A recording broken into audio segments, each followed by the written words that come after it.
From every strand on the line of your reel, to the rods, to the anglers, to the lures on the end of your hook, let's talk about those big bass here on Co-Angler's Corner with your hosts, Rob Welch and John Stoudinger. Hey, y'all are, guys. I know it's been a little while, so nothing like kicking off with our all-time favorite guest. Of course, if you don't know him, I mean, his reputation speaks for itself, Mr. Jeremy Maye. How y'all doing, folks? I'm glad y'all can join us.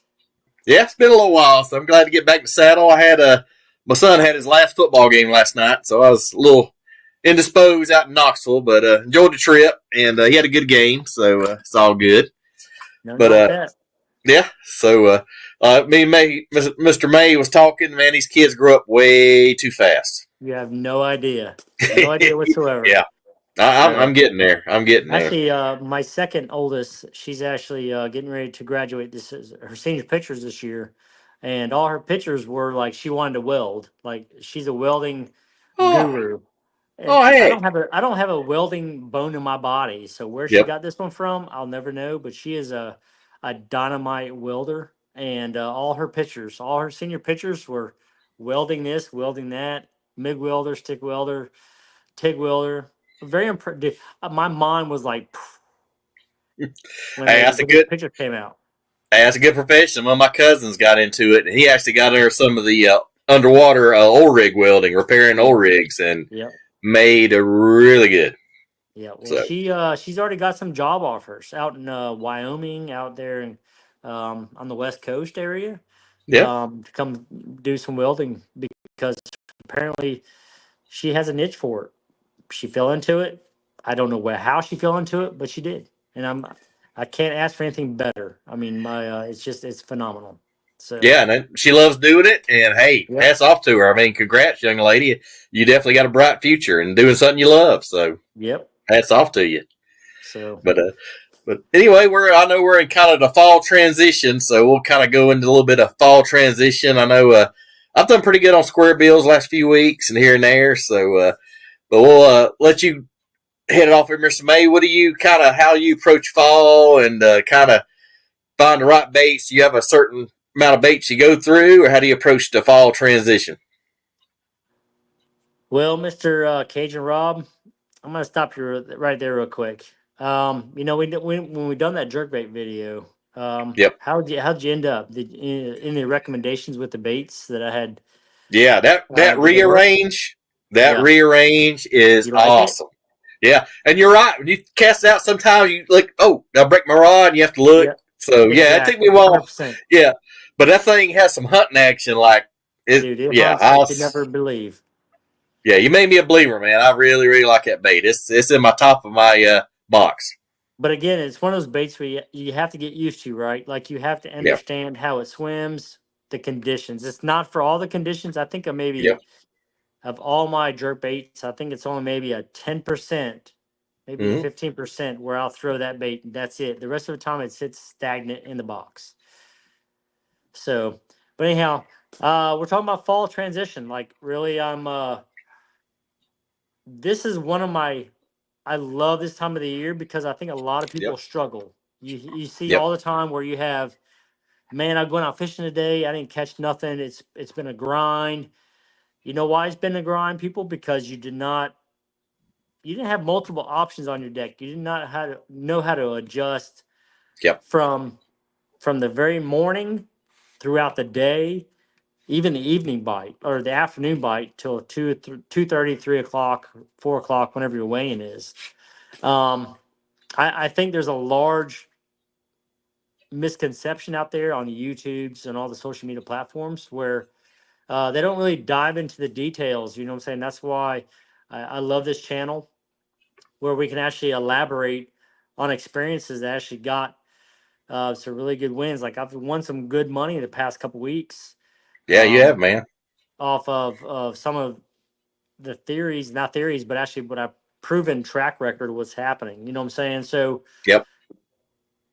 this is like, you have to be a junk fisherman 101 in the fall time, hands down, 100%.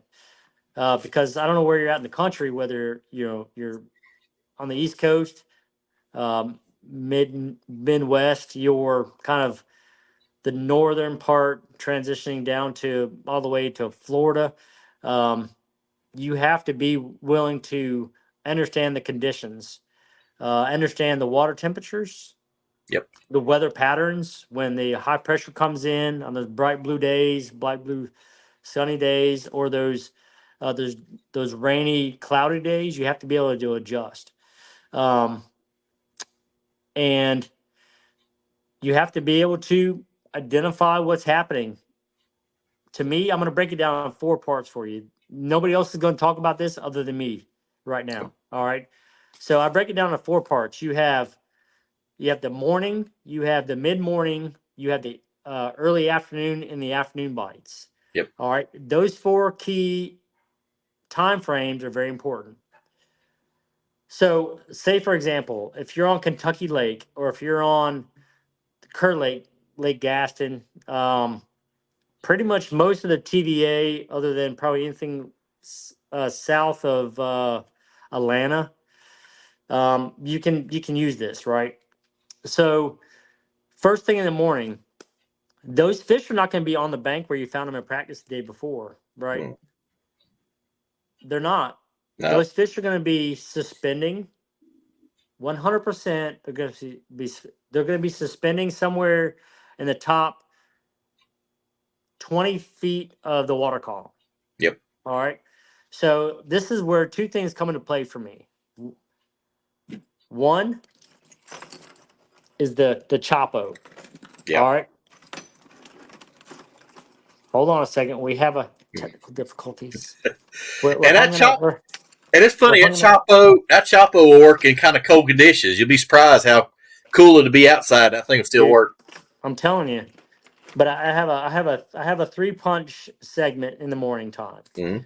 I like to throw the big ones. I'll throw the big Chapos, whether it's this color right here, it's more of a transparent or a solid black, or I go more towards a medium-sized one. Yep. It's it's kind of like the bait profiles, or even the Old Glory, Old Buzzbait. Yep. All right. So again, when those fish are spinning first thing in the morning, right? You have the Chapo hands down, and y'all see what happens right now. This Chapo right here, you see what it's missing? Hold on, it's missing something. Yep. Got gnawed off. Dude, I done caught so many fish on this one in the past 2 weekends. Like that, I broke the propeller off of it. So man. So that's what the propeller looks like. Yep. Right there. See that? So I know it's a fact. It's what I've been doing for years. Usually the first part of the 4 that I'm talking about is go with the loudest walking bait, loudest Chapo. So there's a lot of other ones out there, prop baits, but anything that's very loud on the top surface, because the fish are looking up, they're looking for that bait in the 20 percentile from where they're at to the surface, right? Because if you look on your graphs or whatever, most of the bait is actually hovering in that 10-foot zone, 12-foot, 15 zone. Yep. This time of the year, that's what they're doing because they're making their migrations, they're moving around, and the fish aren't looking down. So if you're trying to throw a jig in the morning, you're wasting your time. A shaky head in the morning, you're wasting your time. Any kind of drop shot, anything that's moving, I mean, anything that's on the bottom first thing in the morning, you're wasting your time 100%. Yep. So that is my go-to. I got those 3 topwater baits right there. They catch them first thing in the morning. Sometimes if your water clarity is a little bit darker or a little bit dingier, the fish will be probably a little bit shallower. But that's where you have to hit them with the chartreuses, hit them with the whites, hit them with more really bright and bold and beautiful, as I call it. And go from there. Yep. So because a lot of people don't realize that the fish are trying to chase the minnows up, so they trap them on top of the water. That's why they're right there. They come up on, trap them up, and then they come up and get them. So what they do is actually they push a lot of the bait. If anybody knows, like from paying attention to the Pandoptics or side scan or whatever, a lot of the bait is being corralled on in the back of these pockets. They're being in the back of these ditches, along of these long shoals. Like if you're on Hartwell or whatnot, the bait is corralled there, right? They're pushed there for a reason. And if you pay attention to the water levels of where the bait is, Yep. the fish are not far behind it. Like they're there. Like they're staging. They may be full from eating so many. They may back off a little bit during the nighttime, especially because we get the full moon, the new moon, whatever. Um, when the water temperatures get like this, they will stage back and they have a full belly already. So this is where the part two, what I'm about to indulge in, it happens. So usually around 9, 10 o'clock, I set the top water baits down. All right. I will pick them back up again later in the day, but right now I put them down and I start diving into some gems. All right. Yep. Um, these little jewels right here. All right. Mm-hmm. These are spinner baits. I throw two different types. I throw a half ounce. Hold on a second. My camera's all messed up for some reason. A half ounce and a 3/4. Yep. Double willows. And if you notice both of my double willows, hold on a second. Let me get the top blade is gold, 100%. I don't care if your water visibility is 4 feet. The light reflectment is amazing with that gold blade this time of year because you have to understand, like they're chasing bait fish, right? Yep. Not all of them are chasing bait fish, but 90% are chasing bait fish. They're looking up. They want to see that flash. They want to see that reflectment of the light. So the spinnerbait is my go-to, other than the chatterbait, and we'll leave it right there for right now. So. Yeah. And sometimes I'll even like kind of wake it, make that little V on the surface. Sometimes I've Yes, had sir. good luck doing that. So that's kind of an old school trick that really anybody uses anymore. Yeah, it definitely I works. still use it. Like I throw my spinner baits on an A2 reel on a Kisselcraft custom rod, a 7'2", medium heavy, and I burn it. I burn it across the surface sometimes. Like if they're really high in the water column, I'll take that double willow, 3/8 or a half ounce, and I burn it. Yep. Like really fast, and it's doing a thing on the surface, dude. Then you just come up there and just explode on it. But they won't touch a topwater bait. Yeah. Which I can't explain that, but it's what works for me. So. Oh, absolutely. Yeah, I got a couple quick comments. Max813 says, "Good evening, gents." Hey, what's up, Max? And my old buddy James Wheatley says, "Favorite time of year. Love junk fishing." Yes, sir. Junk fishing 101. Absolutely. So, while we're on stage 2 or part 2 of the 4, as I call it. All right. So you have the traditional fisheries that actually chase a lot of shad, right? Yep. But there's also some fisheries out there, like the James River, for example, where we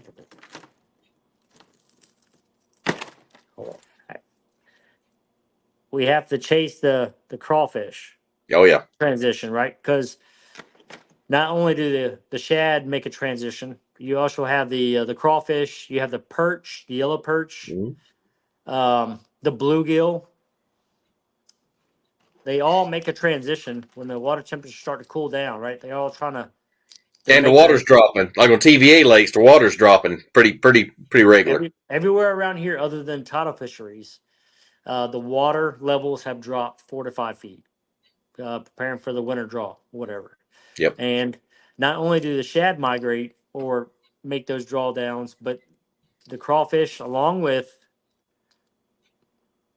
the sunfish, right? Yep. So I've seen in the past where the larger females, not necessarily the males, but the larger females, in the high pressure fishing situation, they will actually focus on sunfish, perch style jerkbaits like the GG Gill. Hold on. Yep. Gracious almighty, we're having some technical difficulties. right here Careful. by Careful Mega now. Bass, the GG Perch. Oh, yep. You know what I'm saying? I like that. Um, Yep. they will actually start honing in on that and eating them because they know the perch actually start to spawn when the water temperature gets around 50 degrees. So they kind of make that transition, right? And this is Yep. the stage number 2. They start to make that transition from the shad to not only the bluegill but also the perch spawn. So if you get Yep. out there and the water temperatures in the high 50s, low 60s, and you're throwing shad moving baits, you may want to kind of keep in the back of your mind to make a transition to the perch style profiles as a GG perch, like Yep. this one right here, or even the sunfish, because they're all making their move to more deeper water for the wintertime, the winter haunts. So Absolutely. Yep. And old buddy Luke Strader, Mr. Side Pot himself, is tuning in, says, "Looking good, Rob. Appreciate you ripping Side Pot." And if you know, you know. Mr. Watley knows. You want to cash a few checks, make a little extra money? Look up Side Pot, I y'all. win a lot of side pots, but you see Yeah, what I'm wearing, right? yeah. I like Okay, that, man. I like that. so Put I'm it on a still waiting cracker. on the side pot jersey, the side pot hat. I'm still waiting for it. Just saying. Yep. So And Mr. Luke Strader is a second. He just qualified for the All American again. oh, So hats nice. off to you, Luke. Good job, brother. I know you've been knocking it out lately. So absolutely. Congrats, my Mr. Luke. Yep. So And we got a first time casting adventures FTCA. First time here. Hey there.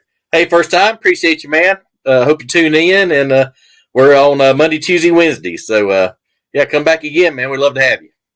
But yes. all right, go ahead, Jeremy. What you got? Does anybody have any questions right now with my number 2 and number 4? Not of yet, but we'll keep looking. Oh, But that's let's see. unusual. Yep. And Mr. First Time said, "Okay, I will." And just kind of a recap. First time casting and some other people. While we just tune in, we do Mondays. We do women in fishing, some LBAA pros, some women kayakers. So we give them their time, and it's been really successful for us. Tuesday, we usually do co-anglers or kind of wide open, and then Wednesday is definitely wide open. So, but Nice. good times. We have some good guests, and we have some great guests coming up. So y'all stay tuned. So, Good deal. but And guys, let you guys know, like I am a co-angler. yep. Partial to season. I am a co-angler. I've been down the co-angler path. Like I fished out of lots, probably 6 seasons worth of being out of the back of a boat on the Bass Opens to the Toyota series. I've been a co-angler, so I can relate to a lot of what these guys are trying to offer right now. And I learned a lot of this stuff, but not only watching the pros actually who do it all the time, but actually trying to figure out and be that weird guy in the back seat trying to figure out how to catch them. You know what I'm saying? To go to the next level. So. Yep. Now, I know Jeremy, man. He does the John Boat Elites in Virginia, where there's some big heavy hitters in it, and man, that looks like a lot of fun. The John Boat Elites, that looks like a lot of fun. Man, I'm not gonna lie to you, man. The past couple of years, I've been very humbled with the fish with these guys. The John Boat Yep. Elite guys are hammers. Like they may own a John Boat or 12, 14, or 16-foot John Boat, but however, they fish the Bass Opens. They fish all the Virginia, the top. They compete with the Virginia Elite 70s, which is the top 70 in the state of Virginia. You know what I'm saying? So they do Yep. have multi style boats. However, that's what their ground roots were. Like they started at the Yep. bottom, fishing out of a John boat. They learn the techniques. They learn how to fish. You know what I'm saying? Understand Yep. everything, and then they got the big boats, and they're taking the big boats' money all day long. So Absolutely. that's what that's my goal. Yep. Just get out there, learn. I am 44 years old, I think, this year, and I've been fishing since I don't know for the past 35 years or something like that. So there's a lot of knowledge. I've learned a lot. When I put my time on the water, I spend every weekend. The wife loves it. Is happy for our marriage. Oh yeah. But I'm out there fishing and not in her hair. But yeah, that's it. So That's great. And first time casting has a quick comment said the bass fishing is horrible here in North Carolina right now. Yeah, I've heard it's pretty pretty tough out there. Whereabouts in North Carolina? My parents actually live in near Falls Lake in Wake Forest. Yep. So And Max 813 says, "Surprise! The frog doesn't play for you in the AM." it's very conditional. Yeah. If I'm in a heavy hydrilla patch or the canna lilies, which is the dollar bill on the James River, yes, it's phenomenal. We do very well first thing in the morning because all the bait's corralled in the grass or whatever. But once that tide starts going out, that bite just dies. It's dead 100%. Yep. So, Yep. And first time said he's near Greenville, North Carolina. all right, But beautiful area, man. I've been through there quite a few times. But it's pretty out that way. oh, absolutely, absolutely. And yeah, I know you got feel like we was talking about falling lake levels or river levels. And I know kind of the fish go away from the bank and they kind of pull to the first break or the first just change But in not, the but not, water. but not always. Like there's Yeah. instances, depending on the water, depending on where you're at in the country. Like for example, we have the Suffolk Lakes right here, which is 15 minutes from me. Yep. This time of the year, those fish, I mean, these are, I guess, the drinking water of the Suffolk areas, which are, maybe 11,000 acre impoundments. You probably have 4 or 5 of them. This time of the year, it's got a lot of, the breaks are more casual with the little Mm-hmm. drops, but they have a Yep. lot of falling wood in them, right? Little fingers, little pockets. And those fish will actually get up super shallow. I mean, super shallow. Like they will get on a lay down. You would think they'd be on the edges of the lay downs, but they'll actually be right up on the bank in the shade when the water temperature is 60 degrees. Yep. Does it make sense?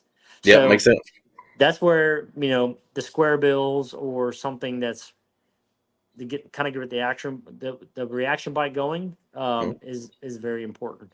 So again, it's different from a lot of these larger impoundments where the water or the fish are more scattered about, and you may have that random 1 4 pounder sitting on a log in the back of a Yep. creek somewhere, versus like Suffolk where you have 4 or 5 of them in this back of this pocket because there's so much wood, so much cover. You know what I'm saying? So Yep. you have to take the information that we're telling you, not with a grain of salt, but more be open minded. Like Mm-hmm. have to be very versatile, and that's what the topic of what we're discussing right now is important. Like you have to Yep. be open minded to how your fish are setting up. So, example, if I was to go to Car Lake tomorrow, which is a I don't know, 60,000 acre impoundment. You have all Wow. these little fingers that shoot off and everything else. You may go down, I'm gonna say a 3 mile stretch of a cove or a pocket off the main lake. You might not get bit until you get to the back third of it, right? Yep. And if you start catching them on the back third, you can jump to the other side of that creek, catch them on the same type of stuff, and you start catching them there. That's called a pattern, right? Yep. You can go to the next creek over, go to the back third of it, and you start catching them again. That is a pattern. That's patternable, right? That is a Yep. fall typical deal this time of the year. You just have to figure out how they're staging, but they're going to be in that general area to be patternable, if that makes Yep. sense. You want to catch fish. So, Absolutely. And like I said, sometimes you go on a Friday, you're off of work, you start to catch them shallow. Next day they'll be totally somewhere else. They may yep, they move will. far back or far. They move a lot this time of year. So They do 100%. And again, everything that I have laid out for you guys, and I will show you my hot mess, right? I will show you everything I got going on. Everything is moving baits right yep. there, 100%. So I love I love to cover some good water this time of the year. I cover a lot of water. Um, I don't have maybe I don't have the patience or the I don't know how to say this, the I guess the technical aspect to sit there and say, hey, I'm gonna throw a drop shot or a shaky head or a day. You know what I'm saying? So I really Yeah. like to burn things down, um, and it works 100% this Yep. time of the year. So Yeah, I know Rick Clunn this time of year when the Bassmaster Class used to be in the fall, he'd wear him out on a square bill. I mean, he would just torch them. It's funny you say that. What's this right here? Yep, LC.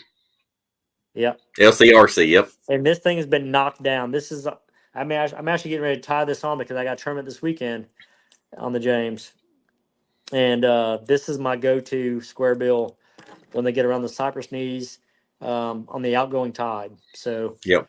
smash them. Absolutely. So, that's prime time for that little guy. It is. It's money. All right, guys. So we're gonna go ahead and dive into the third, number 3. So 1, 2, 3, 4. All right. So we're gonna dive into the third one. So when the fish are up shallow, like I was talking about earlier, with this bait right here. Yep. This is my 1-2 punch. I throw a balsa. This bait right here is almost a replica of how the transition of the bait, the crawfish, how saying how they mold their skins or whatever. Yeah. And then of course this one right here, very shallow baits, because they do get super shallow. There's a couple other baits that I throw as well. I throw the old popper. Yep. The popper, and I go big. So I go small with those ones. I got my crawfish color. I got my shad profiles, and then I go big. Ooh, I like it. It's super shallow running bait. It stays in the water column 1 or 2 feet. I throw it around wood. I'm very careful how I throw this. The reason why I like this bait right here, for a couple of reasons. One is if I have a big laydown, right, that comes like 10 feet off the bank, you have a flat section, right, and then it kind of drops off a little bit with a lot of little fingers. Like you have these little stickers, the branches. This bait right here, I can control it. Like I can control, okay, I know I can see it on the graph, or I can physically see there's a branch that comes off this way. It's got little fingers on it. I can physically see that, where I can actually twitch that bait and glide it around the branches. And dude, there's multiple times where those fish, you can see them just come out of there, regardless if they're a 1 pounder or a 5 pounder, and just train wreck it. And you're like, oh, I got a big one. It's a 1 pounder. But again, it's the, they're there. You're not getting hung up. You're working around those branches, and it works for me. So. Yeah, old timers, you say worming it through the laydowns. Old timers, you say it. But you need to make sure that you adjust your hooks. Like right here, if y'all see this hook right here. Hold on a second, my camera's all off. There you go. Yep. You see that one? It's the Japanese style 4 banger. I don't even know the name of it. Depths produces them, and then I put a light wire on the front. Yep. All right. So this bait right here, you cast it out, and it don't even sink much. It just does this right here. So you have to be able to physically see the bait as you're bringing it in, because it creates almost like a wake bait, but it's right below the surface, about a foot and a half, and it's phenomenal. Yep. And then sometimes that big a bait will kind of show the fish where they are. They may swipe at it, but you're like, there he is. Yep. But here's why, while we're on this topic, right? If you guys see that fish come out of there, you need to have 2 baits tied on at all times. I have them on my deck. They're actually laying over my hull, or laying over, just touching the water or whatever. I have a Senko, a 5-inch Senko tied on, and I have Omega Bass jerkbait. The one with the flexible bill on it. You know what I'm talking about? Yep. Because that one goes a whole lot shallower than the Mega Bass 110. So it's just my 1-2 punch. So if they come out and they come out and they swipe at it, or you can physically see them come up behind it, and they're like, they're not really sure, I'll pick up that 5-inch Senko and I'll throw it in there real quick, do its thing. If they don't bite that, pick up the jerk bait, and that's my 1, 2, 3 punch. It works very well. Absolutely. So anyhow, do you have any other questions so far? Let's see. First time said that is where I've had most of my luck this year, is close to the bank. And then he says, I was just going to say swim baits. So he's tracking with you. All right, good deal. But yeah, that's my my 1, 2, 3, man. It's very simple in the mornings. You want to start with your the fish are higher in the water columns. Start off with the whopper ploppers, the these big boys right here, Yep. a buzz bait, and then maybe move shallow. Like you want to go to your 1 to 5 foot zone, Yep. and then you want to go even shallower than that. All right, And so here's another one for you. Zone number 4. You ready for it? let's roll. I got a 2 punch on this one. I go back to this one. Yep. Top water, and also these fish get to schooling, severely schooling. I go to you go to this bait right here. It's a balsa crankbait. Yep. All right, or I go to a drop shot. Yep. That's it. Top water, a mid diving crankbait, or a Mhm. drop shot. But again, the fish fly should tell you what's going on. You know what I'm saying? If you Yeah. guys stay on the bank and you're not getting bit for 2 or 3 hours, you have to make the adjustment that, okay, I am bit in 2 or 3 hours. You have to move and figure out what's going on. You have to Yeah. adjust. And that's the whole concept of what we're talking about, right? You have to be able to adjust from shallow, mid depth, Yep. even on the bottom. So it is what it is. So if you guys give me 1 second, my kids are trying to get into the garage. No, you're good, Hold on a man. second, children.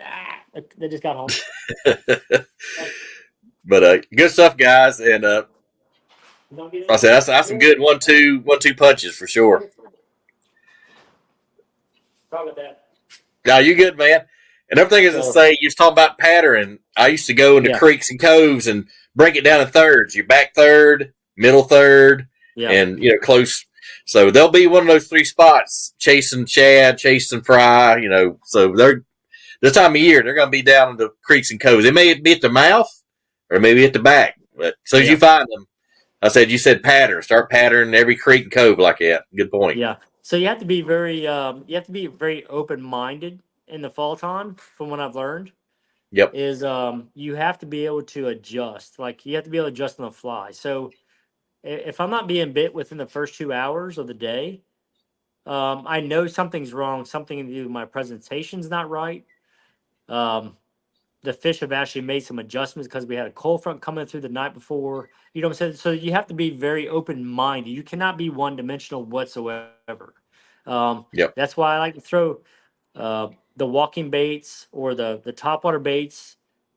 Even throughout the day, I'll pick them up every couple hours. If I'm not being bit, I'm not catching them on the bank like I know to. I'm not catching them on the pieces of wood that I'm catching them on. Maybe they're more roaming the bank. I will actually pick up the top water and try to cover some water real quick to see if I'm getting any kind of reaction to it. You know what I'm saying? Yep. And if I start getting some short strikes, I know what they're doing. Like I automatically know, hey, they're short striking it on this just going down the bank, which I need to maybe slow it down a little bit, or actually Mm. pick up a subsurface bait, something that's a little Yep. bit more below the surface because they're not willing to, interact to the full explosions on top. Where I'll go to the spinner baits, things like that, and that makes a big difference. Yeah. Um, And that spinner bait so, too, people don't realize you can fish it on top, you can fish it on the middle, and you can yep, slow roll it. So that's yep, a very versatile bait. yeah. I've got a box full of them. I don't know. It's back there behind me somewhere, right there, where I even this time of the year, if I can't catch them and they're swiping at the blades or whatever, or they're just swiping at it weird, I will Yep. actually change my weights of my spinner baits. I'll go from if I'm throwing a 3/8, for example, I may go to a half ounce, 3/4, even a 1 ounce spinner bait. Same the same type of blades, Mhm. But they will actually commit to it because when you throw that heavier spinnerbait, it actually makes you slow down a little bit, right? Yeah, Mentally, just from a fisherman perspective, it makes you want to slow down a little bit, and you can get bit. So absolutely. Or sometimes, like I said, change up your retrieve. Like, just kind of pop your retrieve, make them yeah, blades kind of flutter out. I mean, sometimes just a little adjustment like that will make a world of difference. yeah. And a couple of things that we haven't really talked about yet, guys. And I know I dove into this one when we had the last video about the jerkbait session, Yep. right? Um, but I have one, two, three, four. I have five different jerkbaits tied on right now because for the event going on. And let's see here what we got here. These. So here's my jerkbait rods. These are the ones I'm going to be bringing this weekend. Hmm. I'm going to start out with the Omega Bass. Yep. Go standby. Standbys, okay. Then we got the. Hold on, I got stuck on stupid mode here. Anyhow, I'm just going to show y'all both of them because apparently things are hooked together here. I Oh don't have yeah. those little fancy bait keepers like some of y'all professionals have. All right, where you actually keep all your baits all wrapped and pretty and stuff. I don't. All right. Yeah. This is what I throw right here. These are my jerkbait rods. I paired on a 8-pound test braid, sunline with a 6-pound and 8-pound leader. That's what I Yep. throw. Gotcha. So, but I like to throw the mega bass right here. See that? Oh yeah. This is the junior version. I throw Yep. the Love junior version Junior. right now. Yep. Yep. Love Junior. And Uh, then I like the Shimano. Um, this is the flash minnow. I guess you want to call yep. it the flash boost, Yep. dude. Staples. Like Good I stuff. smash them. Yep. Do have a couple questions come in. First time casting adventure says, "Do you fish underspins and chatterbaits in the James River?" Really? Are you? Is that really? I was just trying to leave those. I was just trying to exclude those chatterbaits because I didn't think I had very many followers on here that love chatterbaits this time of the year. But yes, I do throw them I got one right here in front of me. See? Yep. Yeah, I've gotten humbled by those quite a few times. So Yes, you you have. only get hit in the head with a hammer so much, you're like, okay, I got to start throwing them. Well, I'll dive down this rabbit hole real quick. Yep. I have nothing but time. The kids are home. Everybody's home and safe. So I like to throw the jackhammers. I don't throw the original chatterbaits. I don't throw anything else. I love the jackhammers. I throw two different sizes. I throw the 3/8 and the half Mm. ounce. Yep. Paired with the Hog Farmer trailers. I think between that one and the Blade Runner, the KVD Blade Runners are the Yep. best two on the market. I don't care what anybody says. I catch a lot of fish on them. Um, this is another video. I'm not gonna dive into this one right now. I'm gonna leave you guys on suspense for this one. All right. Yep. There's two different style jackhammers that I would highly recommend. You got this one, and you have another one. And Oh, how I know. you I know fish which one them, you're talking about. Yep. how you fish them, where you fish them. You need to come back for some more. Just saying. Yep. So, Yeah, that other one you're talking about. I had a boater one time catch like 24 pounds on Gunnersville. So yeah, I witnessed that in person because I was netting his fish. well, actually, you guys do know Cody Stahl. Yep. Yeah, well, he's a good friend of mine, and I put him on something very, very special for the James River. And guess what he ended up doing? He won, got a little payday, Yeah, I got to check. got a $22,000 check, dude. I mean, that was pretty impressive for being a co-angler. Yeah, that will buy a few chatterbaits. Just a few, but anyhow, we're Yeah. gonna leave that one for the next episode, folks. I don't mean to leave you Yep. hanging, but you need to come back for some more. Oh, definitely. And then Chris Willoughby says, "Where are you fishing this weekend?"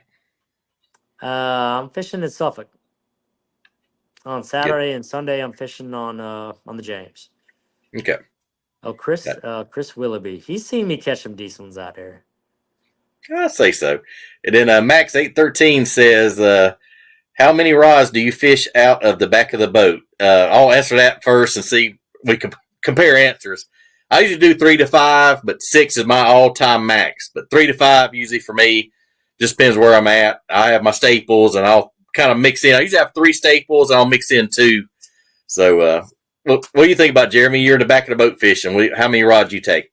I take 6 rods. I take Yep. 3 bait casters, and I take 3 spinning rods. Good plan. Yep. So I like it. I have 2 multi-purpose rods, and I have a heavy-duty rod in case I need to change up to a Carolina rig, or I need to change up to a 3/4 inch jig rod, or you know what I'm saying. So I have a heavier rod out there, or a heavy top water rod, like a larger, like 130 or 150 plopper style bait. Then I have 2 multi-function rods, 7-foot rods. I can throw a spinnerbait, chatterbait, square bill. I don't know, maybe like a 6-foot diving crankbait, multi-purpose. And then I have my jerk baits where I can throw my 7-foot. I can throw a 110. I can throw a re-range. I can throw the flash minnow, the squad minnow, 110, 115, 120. I can throw, whatever. So that's why I only carry 6 rods. So my 3 spinner rod applications, I'm going to throw one as a jerk bait, or a shaken minnow application where I'm not actually seeing the fish on live scope, but I can still shake around, knowing, having some confidence in it. I can have a drop shot and a netted rig opportunity. So that's what I do. So Absolutely. I keep it at 600%. And for the people who missed your jerkbait thing, they will buy the jerkbait all year round. Yes, sir. Guarantee you. Guarantee you. You just have to change. You just have to change the type of jerkbait you're throwing, change your cadence up a little bit, and you'll be fine. Yeah, definitely. And then first time casting says, okay, I'm learning. All right. First time, I'm 55 years old. I still learn stuff. So, dude, I learn every day. Absolutely. Every day. Absolutely. Absolutely. Yeah. And then Max 813 says, yeah, cheddars are an absolute staple here in Florida. I hear gold shiner is pretty good down there. I'll just throw that out there. And then a gold shiner with a balloon attached to it with a 3/0 circle hook. It could be. It could gold be. Shiner, one of these things. Which one? Yeah, one of those things. Yeah, one of those things. Juice. Oh, I hear you. Outfish Ontario's checking in, says hello. Hey, how's it going, Ontario? Hope you're doing all right. And then first time casting says awesome, Max 813. And Outfish Ontario says dropped you a sub and a like, tight lines. Hey, appreciate it, brother. Nice. Thanks for tuning in. We're on Monday, Tuesdays, and Wednesdays, same time, 8 p.m. Eastern. So we always have some great guests. Got some good guests coming up. So then Mr. Maye always brings the juice every time. So yeah, I appreciate you guys tuning in. Also, real quick, the guy from Ontario, is he already like ice fishing, or is he? Good question. I don't know. I'm not sure. I mean, I know we're in the middle of the pack in the middle of the country, but I don't know what their climate is up there.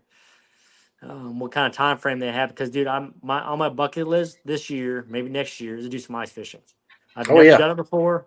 I want to get in one of those little shanties, I guess, with the with the big flat screen in the background, right? You got a little heater. Yeah, that looks pretty cool. Shorts and flip flops. I mean, that is my type of ice fishing. Just saying. And got the flannel hat on. Yeah, that's like, I say that's a lot of fun. Eating some popcorn, drinking a Red Bull. I mean, I'm down. Hey, do whatever you do to get by. Yeah, that's right. Awesome, but yeah, and just real quick, I know the Major League Fishing has done some changes. Talk about out the back of the boat. I know they're going to in the BFLs, they're going to a 3 bass limit for co-anglers on the BFLs next year. Yeah. Which kind of answers that changes strategy just a little bit. I honestly, I think it's good. Yeah. I think it's good for the co-angler participation because of the live scoping deal. You know what I'm saying? I think it's gonna be a grind. So you're gonna have to be able to be creative and read the waters, read the conditions, and don't be scared of change. You know what I'm saying? Like you have to adjust everything that these guys do to get paid at the back of the boat. they're going to have to be creative, Oh yeah. 100%, like they've always been. But I think you're going to have to be a little bit more creative now, and you're going to have to read the conditions. That is my number one. Yep. I don't know. My number one kind of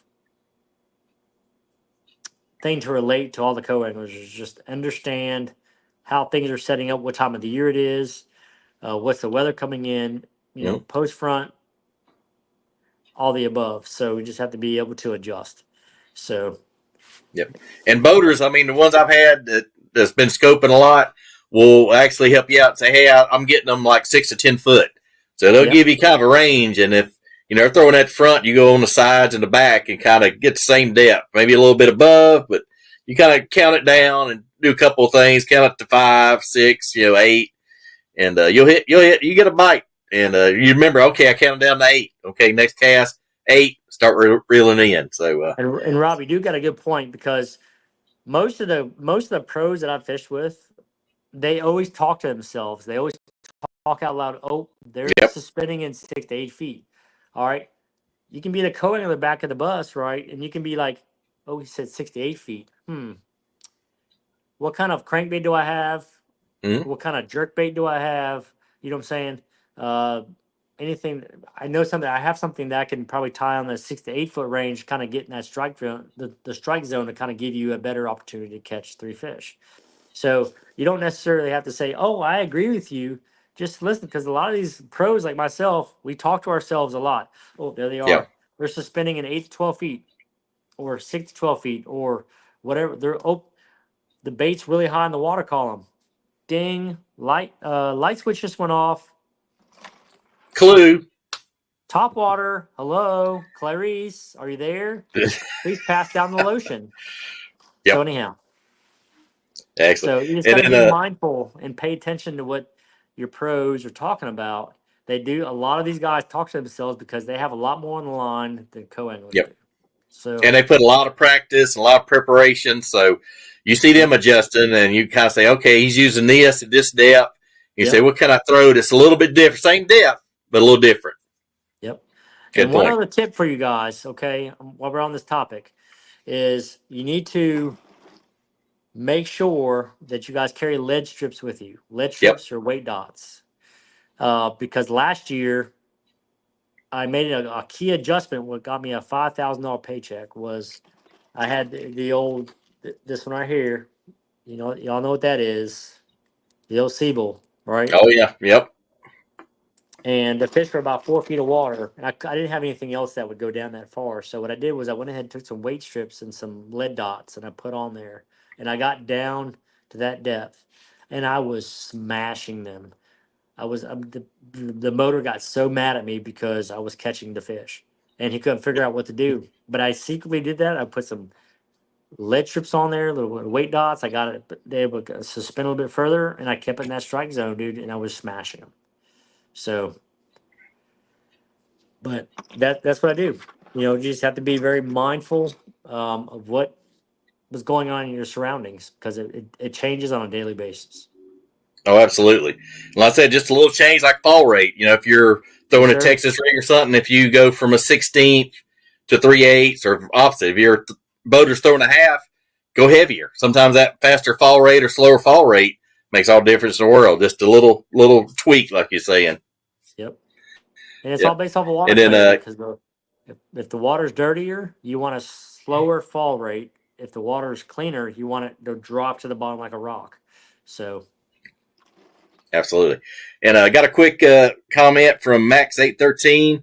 Says, how how often do you employ the Carolina rig? One of my favorite techniques. Man, for a code in the back of the boat, that's bread and butter. I agree with you. I throw one, but I don't throw it as often because it's boring for me. I don't have the patience for it. That's the only reason why I don't throw it as often. But I do throw it. Like I threw it this past weekend on Car Lake because they were out there suspending, or they were out there, 8 to 12 foot. They were sitting on the bottom next to rock piles, and that's the only way we can get bit. So I will pick them up, but it's just very situational for me. Yeah, I know I've fished quite a bit on Del Hollow, and I've had some boaters. They throw that Carolina rig all day, and they'll get a fish here and there, but it's usually quality. So, Yep. and then for a co-angler, I've had some this where the boaters just kind of going slow down a bank, and I'll toss out the back and just kind of drag it with the boat, and sometimes that's spot on. So, yeah, very versatile bait. Use whatever bait you like, hook you like. So, Well, good the thing technician. is too, real quick, is this past weekend we had the Virginia Elite 70s. You know, a lot of people know who Woo Daves is, right? Oh yeah, Okay. Well, he was in the Classic. The first day he was leading the first day. The second day, I think he got second place. wow. And he's up in Um, his 80s, I'd say, right? Maybe early he's up. 80s, maybe. I'm not really sure of his age, but I know he's up there quite a bit. Yeah, But he's yeah. still out there hammering down with his son. Um, and you know what he caught his fish on, don't you? Oh yeah. Old Old school. sea, old school sea rig. I mean, Yep. I promise you, he had a pinch in his mouth, and he was leaning on him. Yep. Guarantees. So Yeah, he's good. He's been around for a long, long time. And we got our old friend John. I know John couldn't be with us tonight, but he says it'll be tomorrow. Says looking good. See you tomorrow, boss man. Hey, look forward to seeing John. I know you've been through it a little bit, so we all got you in our thoughts and prayers, brother. Yeah, I know you're went a long way, and you look forward to have you on tomorrow. we'll And then get well, our my old friend. friend, yep, and our old friend Ricky Hurd from Texas has got the hammer on there tonight. What's So going on, Ricky? How are you, sir? Ricky's good man. One of the best guys you ever want to meet. That's a good Yes, he friend of mine is. right there. Good I guy, like good Ricky. guy. He's a Yeah, good he guy. is good. He is good people, like my grandpa used to say. That's right. But Good folk. Oh, good Kim yeah, folk. that's absolutely true. But yeah, it's been a kind of interesting year. I mean, it's like I said, changing. I went to Cherokee, I guess about 3 weeks ago. Caught him good on a jig and a square bill, and then the following Saturday couldn't catch nothing on either one. It's same places. It's funny how they'll move around. And I said even like in the day, from the morning and afternoon, they totally change areas and Yep. attitudes. So it's a moving puzzle. It's a moving target and a moving puzzle, literally. But I think one thing I've learned this is 100% take it to the bank. In the fall time, when that water temperature starts dropping, and we have like a warm spell, those fish will get high in the water column. A lot of people overlook it, like they did Yep. not adjust, and I've seen that from experience. And so now I don't even throw anything other than top water, um, or some type of bait high in the water column, probably till about 10 o'clock in the morning. I Yep. mean, it's if you ever pay attention to any of these fall tournaments that happen across any of these tournament platforms or organizations, the guys who are smashing them, what are they typically doing? Throwing top water, throwing some Yep. type of high moving bait deal. So, but Yeah. yeah, What was it? A Bass Elite? I think there's one of the young guys. He's on this rounded point, and he had his boat almost against the bank, and he was throwing out, watching them on forward facing on top water. I yeah, thought that's pretty interesting. yep. But and then our boy Ricky says, hopefully the Texas Hammer will be back next year. Good to see y'all. You too, Ricky. Yeah, man. I hope I get down to Texas. I got to do some traveling here the next few weeks, so not sure where I'm going yet, but I guess my boss will tell me. That's right. But man, I mean, what y'all believe it when I say when Mr. Maye is on, the juice will come on. He shares the juice, everything he knows, and heck of a good fisherman, good friend, and Yes, been sir. know each other quite a while. It's been a little while. That's right. But again, guys, I appreciate everybody tuning in, and just take this stuff with a grain of salt. Okay, you just need to go out there and go fishing, figure it Yeah, out. But if you pay attention to the key things we're talking about, it will get you bit more often than others. So especially if you got some money on the line. Again, guys, I'm not on the elites. I'm not a professional fisherman. I'm a hobbyist, and I love to fish. I'm a family man. I work uh, 7 to 5 every day. This is what I do. So be willing to indulge all the information I have and share with you guys, especially Cajun Rob and John here on the Coil and Corner. Um, I mean, I'm glad to be on here. So I appreciate you guys, and you guys are phenomenal. And I would like to see more coming out of it going forward. So Oh, absolutely, man. We like you, man. We're on here learning every time. And I said, you talk about fishing and putting time on the water. When you're out there and you all of a sudden figure the puzzle out, and it's like, boop. It's like, yep, it's go time. That's right. That's for sure. And then one last Max 813 says, don't leave us hanging on that chatterbait secret, man. You gotta stay tuned, man. It's coming soon. You gotta stay tuned. Hey, Mr. Max, if you see that right there, I don't know if you see behind me or not. Hold on. Where's my these 5 boxes right here? That's all my bladed jigs, my jackhammers. So that's another episode that I'm a guru. I'm a jackhammer guru. So you need to tune in.